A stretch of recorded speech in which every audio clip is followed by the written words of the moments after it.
Notre monde a évolué vite. Trop vite?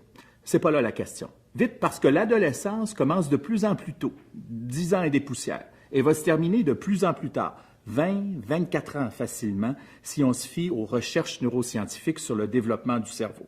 D'une part, la puberté et la sexualisation sont devancées. D'autre part, on reste de plus en plus longtemps chez nos parents et on prend de plus en plus de temps à acquérir une autonomie financière. La vie de famille s'est transformée.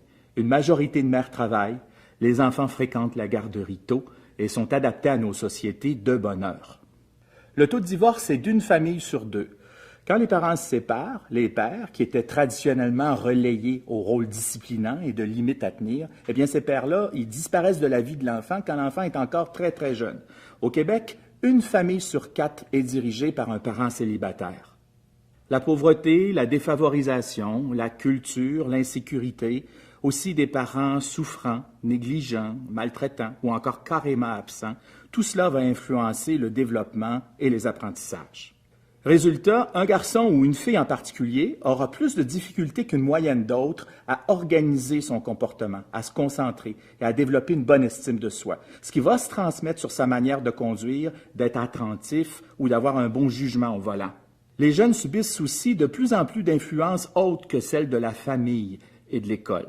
Je pense à l'influence des médias et des nouvelles technologies, Twitter, Facebook, l'Internet. Autrefois, les parents, ils devaient composer avec la gang et le groupe d'amis. Aujourd'hui, ils doivent composer avec le groupe d'amis et avec les nouvelles technologies. C'est que les têtes sont bâties autrement. D'abord, la quantité d'informations qu'on donne à la jeunesse et surtout la vitesse à laquelle on lui demande de les intégrer est absolument effrayante. Aussi, les nouvelles technologies vont permettre à certains jeunes de diriger les opérations, mais en restant seuls, dans un univers qui ne leur appartient qu'à eux, en agissant à distance, ce qui fait que, parfois, l'expérience réelle va vraiment se confondre avec l'expérience virtuelle.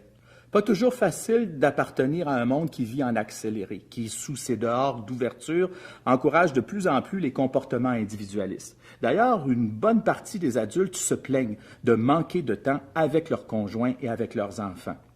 Les ados, tant qu'à eux, doivent concilier ce contexte-là avec leur propre vie, leur travail, leurs études, leur vie professionnelle, leur vie active, leur vie sexuelle et les parties, au maximum de leurs possibilités.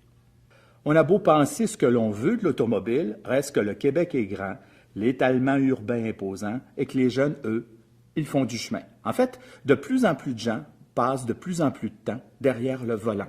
Le volant est relié à notre manière d'être, nos styles de vie sont reliés à notre manière de conduire.